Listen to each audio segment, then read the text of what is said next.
Good morning, good afternoon, good evening to all of you joining us. Thank you for being here today. My name is Nadia Dar. I'm head of Oxfam International's Washington, D.C. office, and I will be moderating this press conference today, organized by ICRICT, the Independent Commission for the Reform of International Corporate Taxation, and hosted by Oxfam and Tax Justice Network, TJN. ICRICT, as many of you will know, is a group of leaders from around the world who believe that there is both an urgent need and an unprecedented opportunity to bring about significant reform of the international corporate and wealth taxation system. ICRICT was initiated and is supported by a coalition of civil society and labor organizations, including Oxfam and TJN. At this moment in history, while the pandemic is still not over for many countries and we're facing yet further compounding crises that risk increasing poverty and inequality, ICRICT is today urging G20 leaders and interested partners to immediately convene an urgent international summit to address offshore wealth, the toxic role of tax havens, and deploy a fast plan to implement a global asset registry. We see that the convergent crises of COVID-19, of inequality, and the rising food prices could push over 250 million people into extreme poverty by the end of this year. Meanwhile, government coffers are quickly depleting with costs of the pandemic and high debt servicing.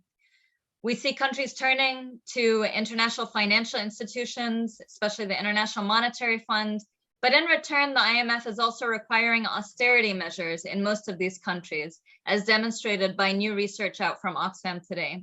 And at the same time, we see billionaire wealth skyrocketing and the world's richest men's wealth doubling since the start of the pandemic. And so we're at a crucial moment where political action is necessary and sound direction from international organizations like the IMF, the World Bank, and the G20 could make a difference in preventing countries from sliding into chaos. The scale of hidden wealth has emerged again because of the war in Ukraine, yes, but it is not only about tackling the wealth of Russian oligarchs. It is a systemic problem that undermines democratic principles. There are choices to be made, and that's what we're here to talk about today. Now, before we get to our esteemed speakers, I just want to mention some important housekeeping points you'll want to remember. The press conference will run for a total of 45 minutes. It will be video recorded and be made available after the event. And the last part of the event will include, of course, a Q&A for all of you to bring in your questions. So please type those questions, as I mentioned earlier, by clicking on the Q&A icon, not the chat box on the side. Provide your name, your outlet, and who your question is targeted to. And you can type your question in English, French, or Spanish, and you can do that as the panelists are speaking. You don't need to wait until they've finished, and then I'll be reading out your questions. So let me get started. Let me introduce our distinguished panel, all of whom are, of course, members of ICRICT. We have today with us José Antonio Ocampo. He is the chair of ICRICT and a professor at Columbia University. He's a former Minister of Finance of Colombia and former United Nations Undersecretary General for Economic and Social Affairs. We have Professor Gabriel Zucman. He is a professor and director of the Stone Center on Wealth and Income Inequality at the University of California at Berkeley and director of the EU Tax Observatory. And we have today joining us J.Ghosh. She is a professor of economics at the University of Massachusetts at Amherst and a member of the United Nations Secretary General's High-Level Advisory Board on Effective Multilateralism. So let me first start with a quick and straight question to ICRICT's chair, José Antonio Ocampo. Why is ICRICT launching this new declaration today ahead of tomorrow's G20 finance ministers meeting and in the week of the IMF and World Bank spring meeting? So why is now the time to tackle offshore wealth, and what exactly are you asking of G20 leaders? Well, thank you very much, Nadia, and I'm very glad to be with all of you, and not only with Jayati and Gabriel, the partners in ICRICT. Let me start by saying that the idea of a global asset registry has been in the ICRICT agenda for a few years already. It's a very important proposal which actually is extremely relevant today. First of all, for the reasons you mentioned, the high levels of poverty that we have inherited from the pandemic, plus the increasing food prices that we're facing since the end of last year, which have been enhanced by the Russian invasion to Ukraine. Now, the idea of a global asset registry has come to the fore, in a sense, by the proposals of some developed countries,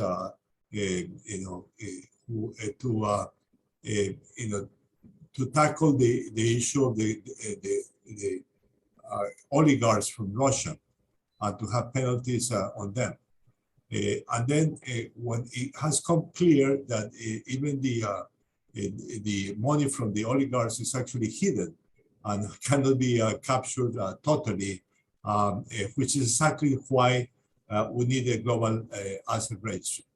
So the problems that associated to the fact that some of the money from the very rich people are hidden is associated to several problems. First of all, because it doesn't capture capital income for income taxes, which is a very important issue. Second, and closely associated to that, because it generates or it helps to generate regressive tax systems, because you are actually not capturing the money from the richest of the world, which is again hidden. And third, and very importantly, because the tax havens and other ways of hiding money is actually supporting corruption and illegal capital flows of all types, which undermine democracy. So the idea of a global asset registry, in a sense, has both economic as well as political principles, which are extremely important. So the idea of the registry is actually to build on national registries in order to capture the money that is hidden, allowing for wealth taxes, but not only for wealth taxes, actually also capturing well the capital income associated to that wealth, and then using that for the purpose of supporting the social programs and other government programs that you mentioned in the beginning. So what is also important is that the final beneficiaries be identified for all sorts of assets, because one of the major problems that we have, which has been again very clear in when trying to penalize the Russian oligarchs, is that some of the money is not is hidden in accounts or societies or partnerships with other people, and you don't know exactly how to capture the money or the ones you want to capture. And for all those reasons, you have to have a national registries based on final ownership of the different assets, and then integrating them into a global system, so you are able to capture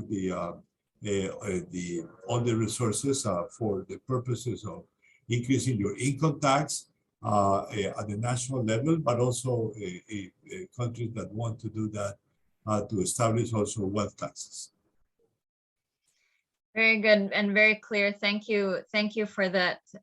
Gabriel, I want to turn to you. You're probably one of the most recognized voices to have been raising the issue of hidden offshore wealth. Can you give us an idea of the scale of the problem we're talking about and what the implications of this are?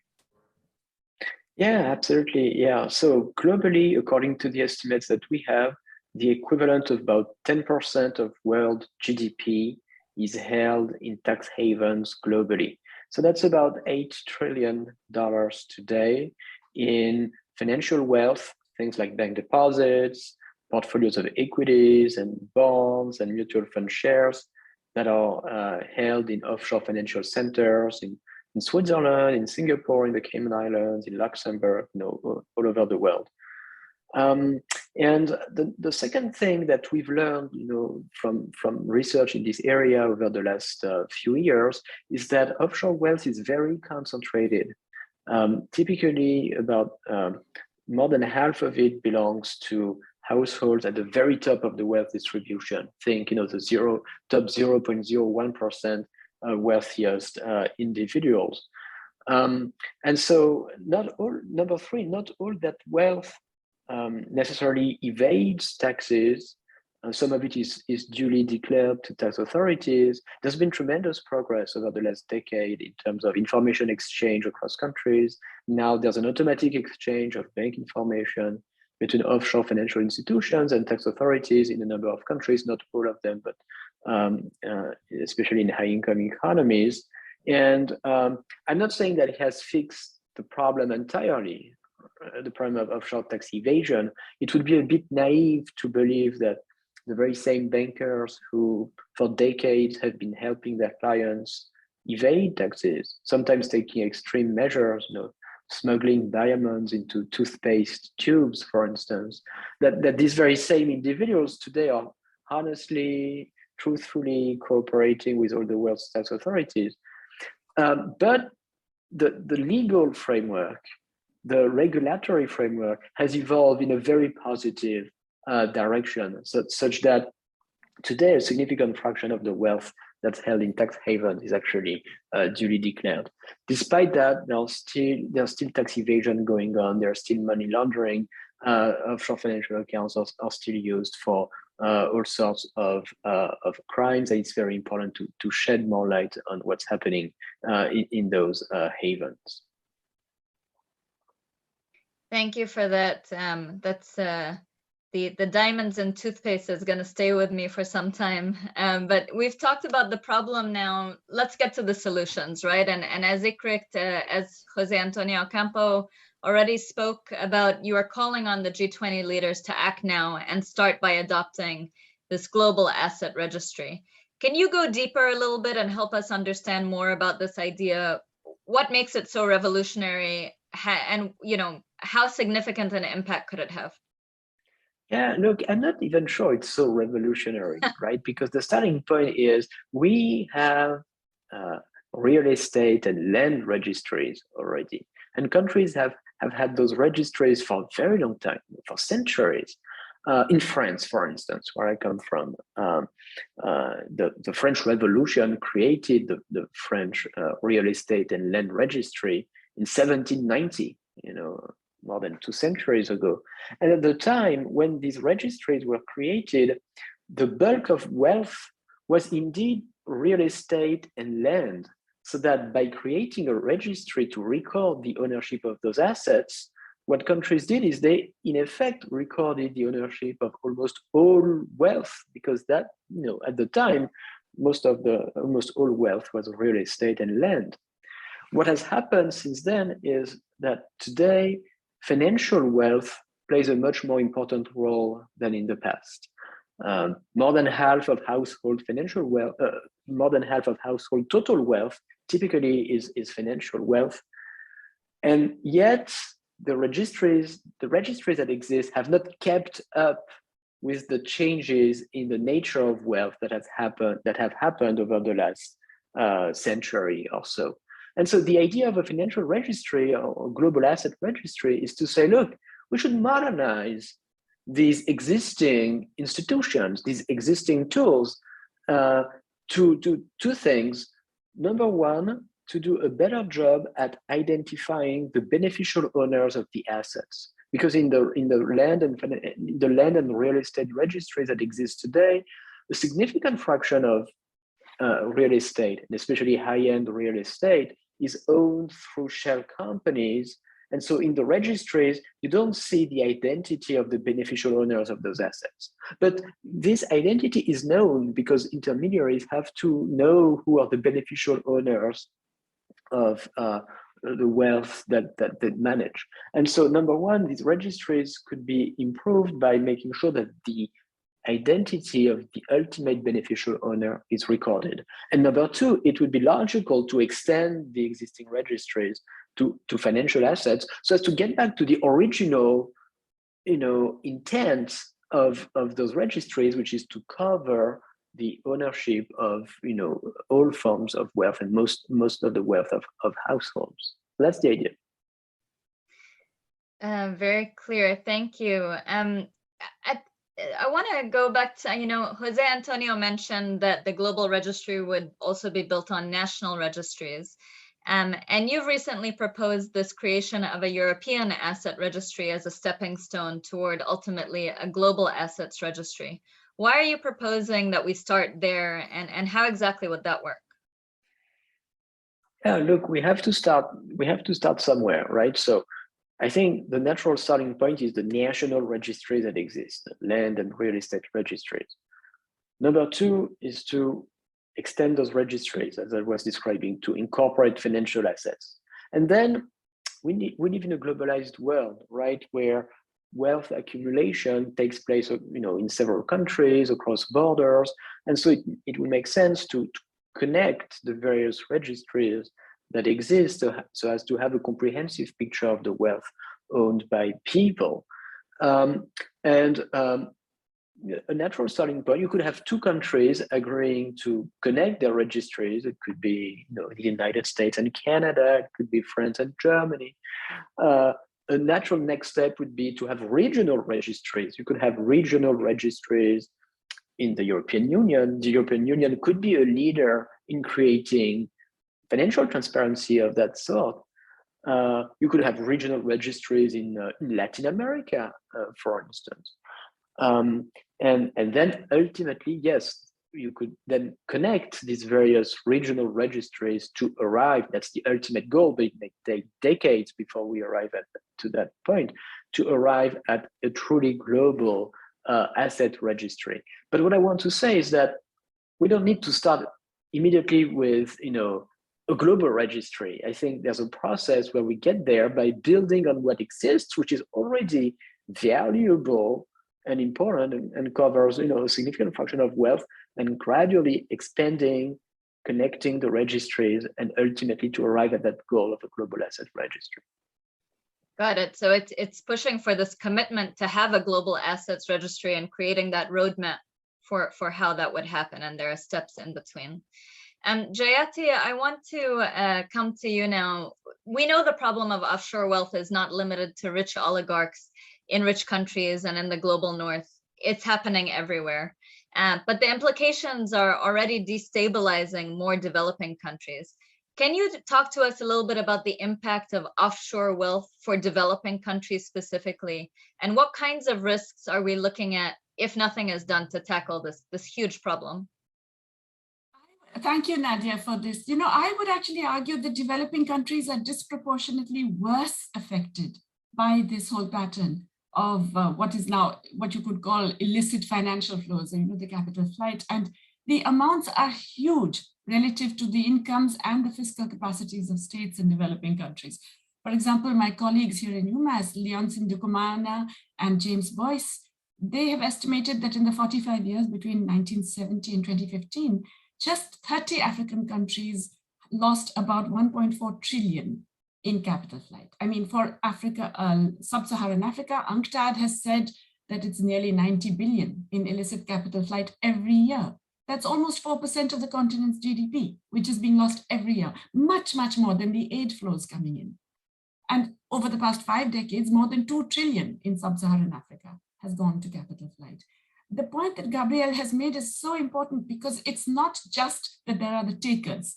And this is a point that Ndikumana and Boyce make in their book as well. It's not just the people in Africa, the elites, who are siphoning off and taking this money, but that it becomes completely legal in the destination countries. In other words, the laws are such, they are so lax, that they allow all kinds of people and ill-gotten wealth to be held in forms that do not reveal the beneficial ownership. So it's impossible to trace it, it's impossible to do follow-up action, and it's enabled by a vast array of lawyers, bankers, financial agents who actually are very much party to this massive extraction. And to give you an example, Angola could be one of the richest countries in Africa, but all that massive oil resources has just enriched a very, very small elite and the multinational oil companies. I mean, it's estimated to have lost 103 billion between 1986 and 2018, which is as much as the GDP of Angola in 2018. And yet this is a country in which only 7% of the rural population has access to even electricity. And half the population doesn't have access to drinking water and basic sanitation. So yes, there is extraction by the elites, but it is a global system of enabling this extraction to find perfectly legal avenues, which is the real problem. Because if this did not exist, then in fact, the current Angolan government could go after those who have extracted this money and get some of this back. So the fiscal implications of this are huge. We know that in the pandemic, most low and middle income countries simply couldn't spend anywhere near what the advanced economy spent in terms of the share of GDP. But in absolute numbers, the numbers were horrific. In 2020, the US, 2020 and half of 2021, the US government must have spent more than $30,000 per head in pandemic relief, the government alone. Low-income countries spent about $2 per head. That's the kind of difference we're talking about. Very stark indeed, and the example of Angola and what we could imagine Angola to have been had this problem not been occurring is a very good one indeed. Jose Antonio, you've been a regular participant at the IMF and World Bank meetings. You know well how things work here in DC. Last week, the IMF put out one of their chapters of their fiscal monitor, and for the first time, they called for more coordination, not just on taxing corporations, but also on taxing individuals. They also discussed implementing national beneficial owners registers. So from your experience, what role could the IMF play in tackling offshore wealth? Well, let me say that the IMF plays, of course, a very fundamental role in coordination of, let's say, of ministries of finance and generally of international financial cooperation. But on fiscal issues in particular, there are three things that are very important. The first one, and based on my experience as finance minister, the support to countries is quite good. So in different areas, so if they get into supporting the development of national registries based on the principle of beneficial ownership, I think that will be a fantastic idea. Okay. In fact, as part of a broader support to transparency in international finance and international taxation. That's the first issue that I want to. Second, they do a lot of research. And the research on fiscal issues is quite important. For example, in all this debate about the importance of international tax cooperation, in which we have been involved as ICRICT, I'll tell you that I have found the IMF studies much more precise than the OECD studies. So for that reason, it's also quite important. And third, of course, in their programs, they request fiscal austerity many times. So given the circumstances and the importance of social spending, given the legacy of the COVID-19 plus the growing food prices, which have been worsened by the Russian invasion to Ukraine, all of that means that you hardly should use government austerity policies. What you need is revenues, and this is precisely what you can actually do through a good management of the that can be done through global asset registry. So I applaud the idea of both the proposal to have a beneficial ownerships at the national level, as well as more coordination for taxing individuals, including by the wealth for those countries that want to have wealth taxes. individual and not only corporate taxes. Actually, in my country, Colombia, actually generally has had a wealth tax. So for that reason, that is also a contribution. Actually, by the way, the history of the wealth tax in my country is because it is generally perceived that you cannot capture all capital revenues through the normal systems, and therefore the wealth tax is again a kind of a way of compensating for that, so that the wealthy people pay taxes also their wealth, and not only the capital income, which is generally underestimated. So the additional revenue that can be done through all these policies is a good proposal from the IMF, as well. Let me underscore that the transparency that should be built into a system of international cooperation in tax matters. Thank you. And final question to Jayati, and sort of building on what Jose Antonio was referencing with respect to IMF and austerity. I know you have been extremely vocal on the risks of austerity. And as I mentioned in my opening remarks, our new research is showing that 87% of the IMF's recent COVID-19 loans are now requiring austerity as a condition of financing. To what extent would you say that identifying and taxing wealth is an alternative to austerity? I mean, there's no question. It's absolutely obvious. You are giving up on potential revenues that are really low-hanging fruit and would also at least somewhat address the massively increasing inequality that has occurred in all of our countries. So if the IMF has to impose conditions that require some degree of fiscal consolidation, why doesn't it look at the tax side? And if it looks at the tax side, why does it only think of regressive taxes like more VAT, or even the carbon taxes that fall disproportionately on the poor?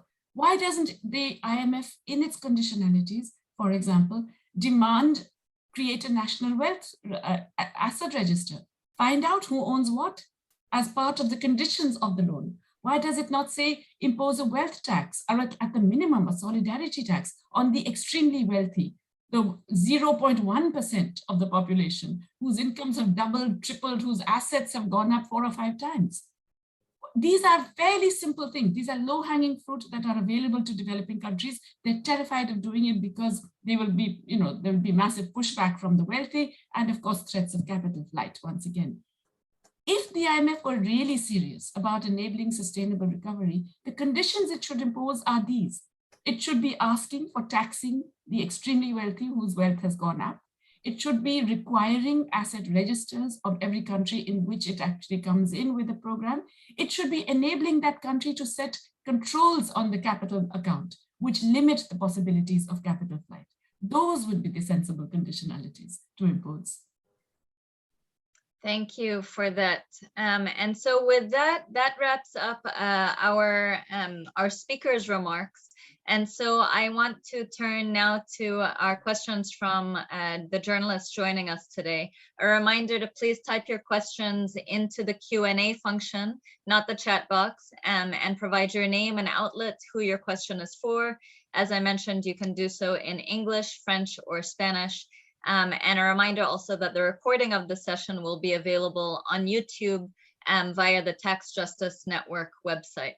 So with that, let me turn to our first question, and it is for Jose Antonio, and it comes from Miguel Ramirez in Puesto, Mexico. Who would be responsible for this asset registry that you have all been speaking about today? Which global body, if any, would be a leader in coordinating and helping implement this global asset registry? And how would such a huge undertaking happen? Do you see this happening at the UN level, the OECD level? Go ahead, Jose Antonio. Well, let me say that the first and most important step is to construct national registries. So in that regard, the first and most important responsibility is for individual governments. Okay. Now, second, as Gabriel also pointed out, the idea of doing regional registries is a good one in the step to to develop a global registry. Even without the global body, you could start to get information. I mean, for example, during the 2008-2009 crisis, the U.S. was very strong with Switzerland on information about the accounts of Americans in Switzerland. So you can get through tax authority, you could start, exchanging information, even if you don't have no global body, let's say, in that regard. Although a global agreement, let's say, is of course will be a step forward. Now, so you can build regional registries, and then whether you go into doing the global asset registry itself I don't think it's an immediate demand. Well, it's not an immediate step. I think the national registries are the most important and urgent. Developing regional registries, and then an agreement of how the tax authorities can exchange information that is built on asset registry. By the way, one very important thing in all of this process is the information from tax havens. And trying to control tax havens, and basically, for example, avoiding financial transactions if there is no transparency on the information provided by tax havens. So an agreement in that regard will be a very important step. Great, thank you. So the next question is coming to us. Actually, it's in two parts from Sarah Paez, from Tax Analyst, and it's for both Gabriel and Jayati.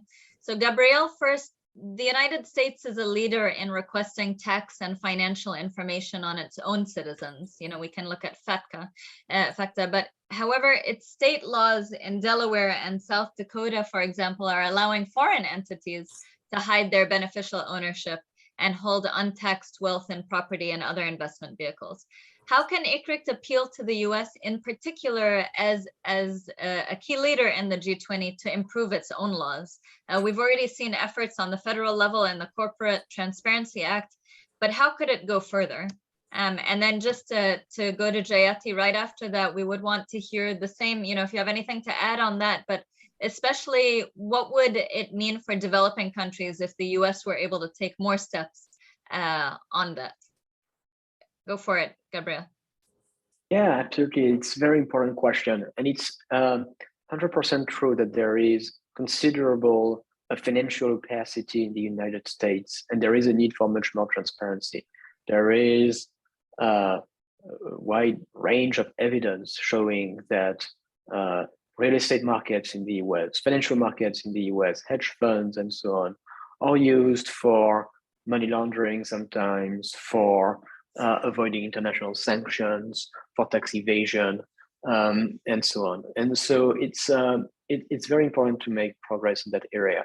How do we make progress? Well, number one, by being through exemplarity. You know, look, if the European Union tomorrow said, we're going to create an EU asset registry that's going to be comprehensive, it's going to identify beneficial owners, it would put pressure on the United States and other economies to do the same. If you're, exemplary, if you show the way, if you lead, pave the way, if you're a leader, then it also becomes possible to say, look, if you don't want to create transparency, then maybe there should be some form of economic sanctions. You know, it's something that the US did, for instance, as José Antonio reminded us, at the time of FATCA around 2010, the United States basically told Swiss banks, well, if you don't want to exchange information with us, then you will face the threat of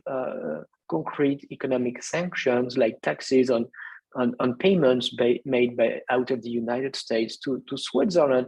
And under the threat of those sanctions, Swiss banks agreed to cooperate and to send the relevant information to the US tax authority. And this approach can be generalized. If number one, you yourself are transparent, you are a leader in creating financial transparency, then you are in a strong position to tell others, look, you should do the same. Otherwise, there might be a cost in refusing transparency and cooperation.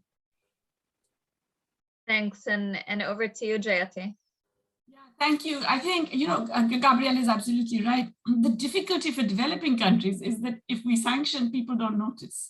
In other words, we don't have that comparative power and the clout to make it, worthwhile for the advanced economies. And it's unfortunate but true that advanced countries share information amongst themselves, which they do not reveal to the developing countries, although many of them have been asking for it.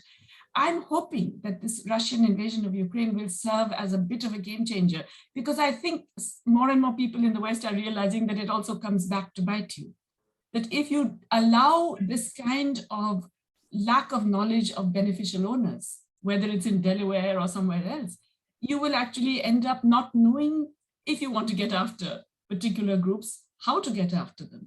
And today it's Russia, tomorrow it might be some other country. In other words, this lack of exposing the beneficial owner has bad consequences even for countries that think they're not directly affected at the moment. So it's absolutely crucial, I would argue, for developing countries, because we don't have that bargaining power. But we do need this information. It's absolutely crucial to ensure not just that this information is shared between states, but that it is publicly available. Because let's face it, we are also facing elites in our countries who are able to influence governments to restrict transparency within our countries. So we really do need this information to be public. It's not just something to be shared between states. And it is only through that kind of public awareness that we would have citizens' movements to demand adequate, just a fair playing field, making sure that the rich are also paying just even their fair share of the enhanced wealth. Right, and we actually have a follow-up from the same journalist, Sarah Paez, which is kind of, along the lines you're talking about with transparency. And the question is for Gabriel: how would G20 leaders ensure that a global asset registry could actually be accessed by everyone and regardless of nationalities? Many EU countries have beneficial ownership registries for land and properties, as you described, yet they differ on whom they allow to access that data. Some have to be citizens of those countries or EU citizens. So how would you get around that? How would you make it more accessible? And who would develop the guidelines for that global asset registry? So building on a question from earlier as well.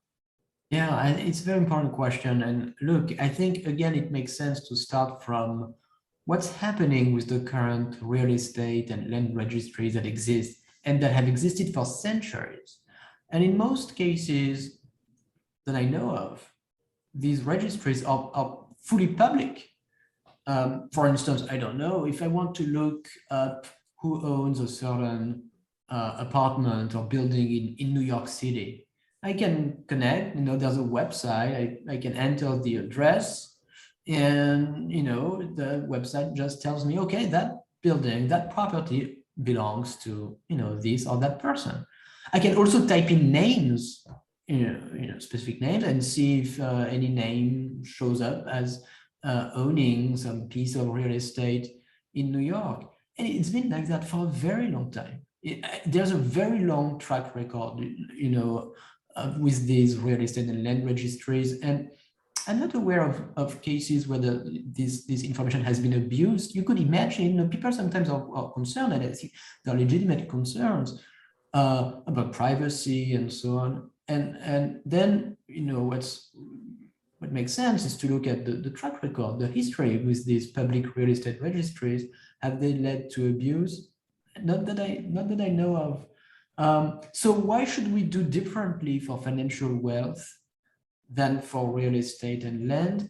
It's not very clear. So my general feeling is, let's build on the institutions that exist, that have a long track record. Let's improve them, let's modernize them, let's make them more comprehensive.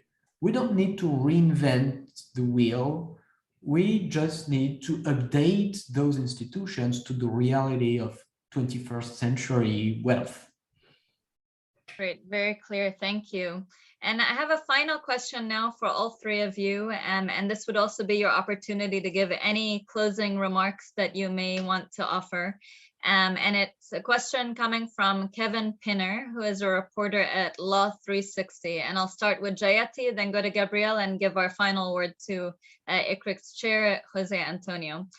What are the main political obstacles to achieving asset registries in the global, local, and regional contexts?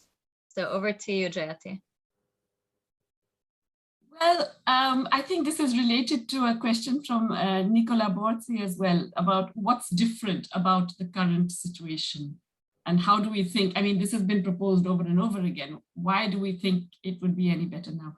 I do think the attempt of Western leaders to try and go after Russian oligarchs is, if you like, the thin end of the wedge. It is something which has made it aware, made governments aware of the fact that this lack of knowledge is a limitation even for them. That if in the urge to protect your own elites, you end up protecting all kinds of people who you may not want to at different points protect. It also, I believe, has drawn much more public attention to the kinds of wealth that are held and the different forms in which they're held, and in the ways in which at least some of them can be quite easily identified, whether they are yachts or paintings, which earlier people thought you can't identify. Now suddenly everyone knows which oligarch owns which yacht. So I think the global situation now is a little bit different in terms of slightly more willingness to accept the possibility and the need for this kind of knowledge. To make it publicly available will be a bigger fight, but I think it is something that is possible. I think that the political obstacles are obviously huge. I mean, obviously the rich will oppose it. Obviously the wealthy have got greater lobbying power. Obviously there is crony capitalism around the world. We know all of that. We also know that that can be confronted if there is sufficient people power. If there's enough mobilization, if there's enough awareness and knowledge of the fact that it is not so difficult. Once again, it's absolutely true. What Jose Antonio and Gabriel have been saying, look, there is a history of land registration and public knowledge about land ownership. And in fact, most developing countries are actually trying to deal with and somehow digitize and put it up for open access land records. If you can do it for land records, it is much easier to do it for financial asset holding because all financial institutions have those records in digitized form. Making them share it, and there is no obvious reason why they should not be sharing it just the way land records are shared. So it is possible, we just need a much more broad-based citizens movement demanding it, which will be hard then for governments to refuse. Good, thank you, Jayati. And Gabriel, any final remarks from you or additions on the political obstacles? Look, I 100% share Jayati's optimism. I think we'll get there. I think the logic is strong. The information exists. There is a legitimate public interest for the collection and publication of this information. There is a strong demand from people from all over the world. And you know, it may take a bit of time, but sometimes progress happens much faster than you would think. I remember I started working on offshore wealth at the time of the financial crisis of 2008, 2009. And at the time, there was really no exchange of information, of bank information across countries. The notion that there could be an automatic exchange of bank information at the time was deemed as completely utopian, some crazy idea, ivory tower idea, or proposal by NGOs that would never see the light of day. And now it's a reality, and you can see how new forms of international cooperation can emerge in a relatively short periods of time, of a few years or 1 decade. So I'm hopeful that we'll get there too for this global asset registry. Very optimistic. I am appreciating that. And it's a reminder to all of us working in NGOs to keep up with our crazy ideas because they can become reality, I hope. So over to you, Jose Antonio, for the final word. Yeah, let me perhaps, complementing the answer to the first question, my answer to the first question, is that I think what we need is to build strong national aid registries. The IMF can play a very important role in that regard. I think that's one step. And then we need an international agreement about how to exchange information. We don't need an institution to manage all the information. What we need is a good system to exchange information among tax authorities when they want it. And that, I think, could be a UN convention on global assets, or the global asset registry, or a system of national asset registries. Now, regional institutions can play a role, and the European Union is planning to work on this area. And let me say that any agreement will have to include very strong rules against those territories that don't want to be transparent, which are the tax havens. So either the tax haven become transparent, or they have to, somehow the system has to eliminate the financial transactions with them. That's of course, a radical proposal, but I think it has to be part of the agreement, because otherwise this will not work. Thank you. Thank you, and thank you all for joining us today, especially our brilliant speakers, for your extreme generosity and sharing your time with us. I know your agendas are very busy right now. Your voice, your analysis, your critical understanding really of the challenges in this very uncertain context, I think are decisive in helping us understand where we are and where we need to get to. And this really is a moment for us to tackle offshore wealth. On behalf of ICRICT, I would also like to thank the journalists that have joined us today. And don't hesitate to get back to any of us if you need additional information. Do contact Lamia Walalu should you require any more information about this press conference, about the video availability. As I said, it will be on YouTube through TJN's website. And you can also contact Lamia if you would like any more interviews. And let me just close by saying there are solutions clearly out there. There can be no more excuses, as we've heard today. There are no more excuses of pandemics, no more excuses of wars, where we can avoid talking about and dealing with this offshore wealth. If anything, these converging crises just make the situation that much more urgent. ICRICT is making that clear today. Let's hope that the G20 leaders are listening and that they take action. Thank you all.